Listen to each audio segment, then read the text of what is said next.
Bonjour à tous. Bonjour.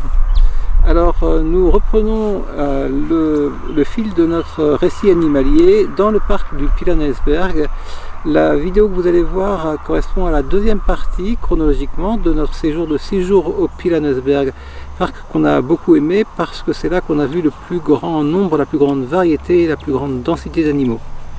Nous avons vu tous les Big Five à l'exception du buffle. C'est assez curieux pour être signalé. Normalement, le buffle est pratiquement l'animal le plus facile à voir des Big Five. Les Big Five, c'est les 5 grandes espèces d'animaux que tout le monde s'efforce de voir en safari. Et nous avons vu donc toutes les espèces en question. Le léopard, c'est celui qu'on a vu le plus fugitivement juste dans un arbre.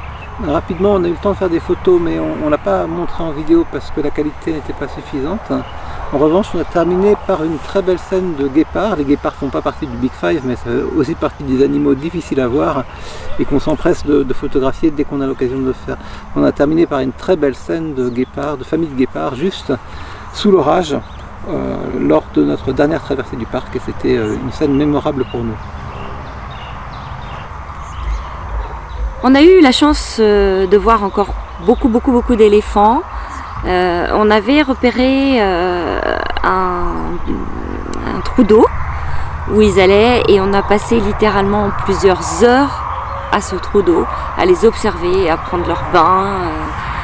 Mais ça, on vous mettra dans le bonus à la fin.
Les yeux de l'éléphant sont petits et enfoncés.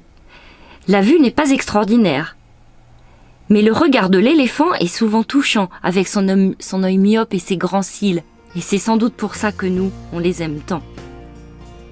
Arrivés au point d'eau, les éléphants boivent avant les autres animaux et prennent des bains d'eau, de boue et de poussière, indispensables à leur hygiène.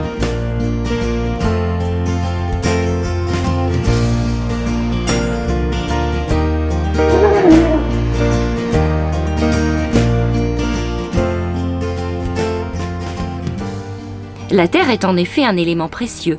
Elle sert de complément dans l'alimentation, apporte les sels minéraux indispensables et prévient certaines carences.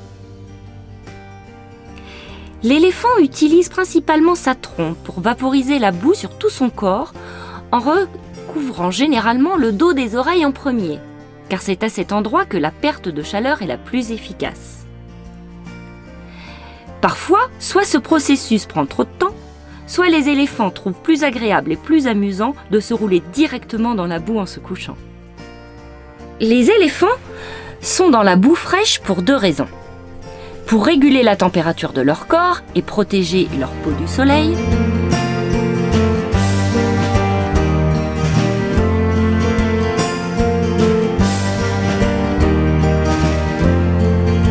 Ils se mettent dans la boue aussi pour se protéger et éliminer tous les parasites sur leur peau. Leur milieu de vie naturel regorge de nombreux parasites qui peuvent nuire à la survie des éléphants. Il est donc important pour l'éléphant de se protéger contre ces envahisseurs. Les parasites qui vivent sur leur peau sont ainsi écrasés et détruits par la carapace solide que forme la boue en séchant. En s'évaporant, cette boue rafraîchit les éléphants qui n'ont pas de glandes sudoripares, remplissant un peu le même rôle que la sueur. Il n'y a pratiquement pas de poils sur la peau des éléphants. Et il n'y a ni glandes sudoripares, ni glandes sébacées. De ce fait, leur peau est sèche. C'est pour cela qu'elle doit être souvent humectée à l'aide d'eau, projetée par la trompe, ou couverte de poussière ou de boue, également projetée par leur trompe pour entretenir et assouplir la peau. De la même façon que tous les mammifères, l'éléphant ne se sert pas de sa trompe, l'équivalent de son nez, pour boire.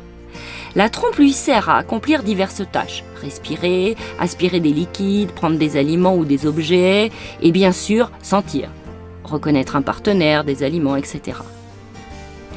L'effort nécessité pour se pencher jusqu'au sol afin de boire l'eau par la bouche étant trop important et l'opération étant même impossible lorsque l'eau se trouve au-dessous même du niveau du sol, ils boivent en remplissant leur trompe avec de l'eau qu'ils aspirent et gardent momentanément avant de la verser ensuite, par gravité, dans leur bouche. La trompe se compose de 2 longs tuyaux cylindriques. Ces tuyaux se rétrécissent à la région de l'intermâchoire, ce qui empêche l'eau pompée par la trompe de pénétrer dans la cavité nasale. Lorsqu'il aspire de l'eau à l'aide de sa trompe, une partie du liquide est acheminée dans un creux à la base de celle-ci, jusqu'à remplissage complet de la trompe.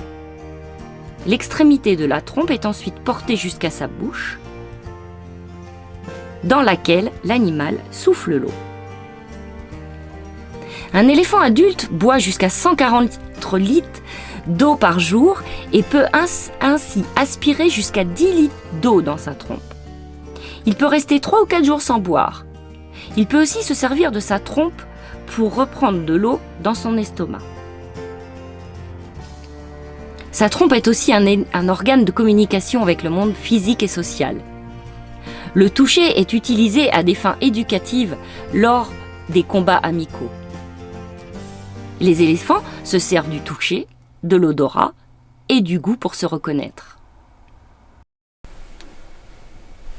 Et maintenant, après cette partie pédagogique, on vous laisse profiter du bain des éléphants.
voilà, on espère que, que ce style de vidéo va vous plaire. On ne s'interdit pas du tout de changer de genre et de faire ensuite des vidéos où nous-mêmes nous mettrons beaucoup plus en scène. Nous parlerons davantage des aspects pratiques du voyage ou pourquoi pas du véhicule. Mais cet épisode animalier nous paraissait important et structurant de notre voyage. C'est un petit peu l'objectif principal qu'on poursuit et qu'on aime à vous faire partager. Donc n'hésitez pas à nous donner votre avis dans les commentaires, à nous mettre un petit pouce si vous avez aimé, à vous abonner si ce n'est pas déjà fait, en activant la petite cloche après. Et à la semaine prochaine!